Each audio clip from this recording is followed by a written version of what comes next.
மாவட்ட ஆட்சியர் கலெக்டர் ஐயா தம்புராஜை தான் நான் தான் யூடிஎம் தூக்கிட்டு நீங்கள் ஹஸ்பண்ட் ஒய்ஃப் வந்து வேலை பார்க்குறீங்க. நீங்கள் வந்து ஆட்சியராகவும் மாநகர அதிகாரியாகவும் வந்து அவங்க வேலை பார்க்குறாங்க.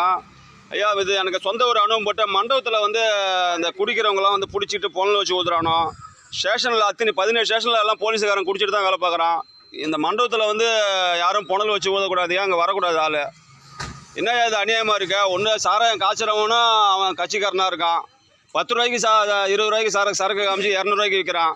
நம்மளால ஏதோ போய் கடனை உடனே வாங்கி பொண்டாட்டிகிட்ட பூ கட்டுறவள்கிட்ட காசை வேண்டியது கட்டி குடிச்சிட்டு வரான். அவனுக்கு 20,000 ரூபா ஃபைன் போடுறான். இருக்கக்கூடாது ஐயா. ஆமாம், நீங்கள் நான் சொன்னால் அலட்சியமாக நினைப்போனா? மாவட்ட ஆட்சியர் நீங்கள் சொன்னீங்கன்னா நல்லாயிருக்கும் ஐயா. எங்கேயுமே குடிச்சிட்டு போகிறவனா குடிக்கக்கூடாது. ஒன்று கடை எடுத்து மூடிடுங்க. ஒயின் ஷாப்பை பூரா மூடிட்டா குடிக்க மாட்டான். ஏன்னா எத்தனை பேர் டைவர்ஸ் ஆகிருங்க ஐயா. அது சீரியஸ் மேட்ரு. புது வண்டி வாங்கி கொடுத்து குடிக்க மாட்டேன்னு பொண்ணை கட்டு வந்திருக்கான். குடித்த உடனே டைவர்ஸ் ஆகி போயிடுச்சு.